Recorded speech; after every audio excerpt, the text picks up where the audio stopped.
झारखंड में विधानसभा चुनाव का बिगुल बज चुका है और प्रथम चरण के नामांकन की प्रक्रिया भी समाप्त हो चुकी है।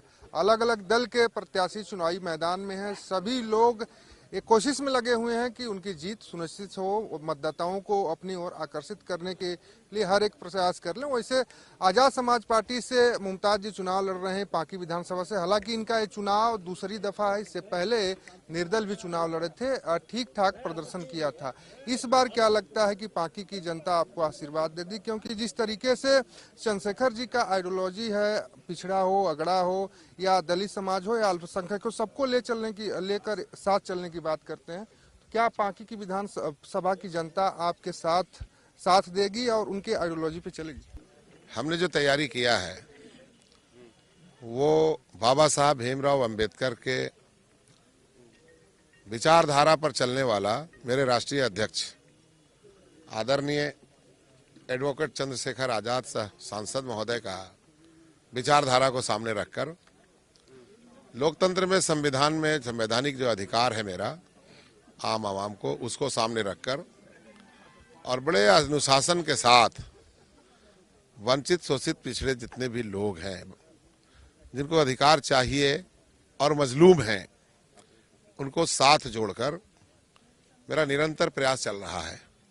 ये पार्टी में जब से मैं आया आजाद समाज पार्टी में प्रदेश उपाध्यक्ष की जरूरत हमको जिम्मेदारी मिली है, तब से प्रदेश कमेटी जो फॉर्म में आई तो हमने जिला कमेटी को भी बनाया।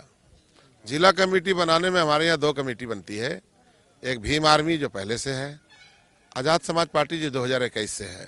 भीम आर्मी हमारे सामाजिक संगठन है और जो हमारे आजाद समाज पार्टी राजनीतिक संगठन को सपोर्ट करती है।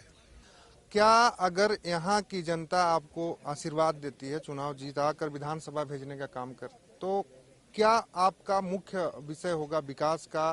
किस तरीके से क्षेत्र का विकास करना है और क्या कुछ एजेंडा आपने सोचा है कि अगर जनता हमें विधानसभा भेजती है? देखिए, हमारे जहन में सबसे पहले तो यहाँ शिक्षा के क्षेत्र में इतना अभाव है जो बयान करने लायक नहीं है।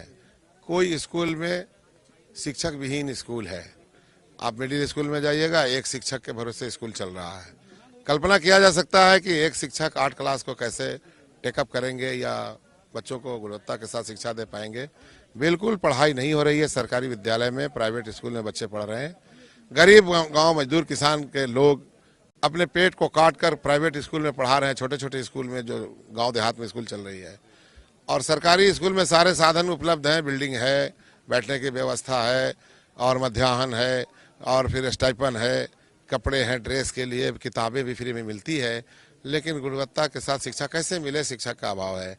तो इस ओर ध्यान तो सरकार का होना चाहिए था, जिला प्रशासन का होना चाहिए था, जिनके जिम्मेदारी में है जनप्रतिनिधि को ध्यान आकृष्ट कराने का होना चाहिए था। अफसोस इस बात का है कि उस ओर किसी का ध्यान नहीं है। मेरा मानना है कि अगर विकास कुछ करना है तो गरीब के बच्चे जो गांव के स्कूल में पढ़ते हैं वो भी गरीब होते हैं, वो आदिवासी बच्चे होते हैं, मुसलमान के होते हैं, पिछड़ी जाति के होते हैं, दलित समाज के होते हैं, उनके पढ़ाई के प्रति ध्यान नहीं है सक्रियता के साथ। इस ओर काम करना चाहिए। मैं तो पहला मेरा इशू यही है। अगर अनुभव है किसी को और तजुर्बा है तो अब बढ़िया प्रत्याशी तो मुमताज है। ये आंख मेरा देख रहा है, कान सुन रहा है, तो मेरा मनोबल और हौसला बढ़ रहा है। आपके दर्शक भाई भी देख रहे हैं। हमको किसी ने नहीं कहा कि ये अनुभवहीन है या इसको तजुर्बा नहीं है। इसलिए मैं इसी अपने उत्साह के साथ लगा हूं। जनता का समर्थन मुझे प्राप्त। मुमताज जी हैं, अगर पांकी विधानसभा की जनता इन्हें आशीर्वाद देती है, चुनाव जिताकर इन्हें झारखंड विधानसभा पहुंचाती है, तो सबसे पहले शिक्षा और स्वास्थ्य इनकी प्राथमिकता में होगी। अपने सहयोगी सूर्यकांत तिवारी के साथ राहुल कुमार, कशिश न्यूज, पांकी।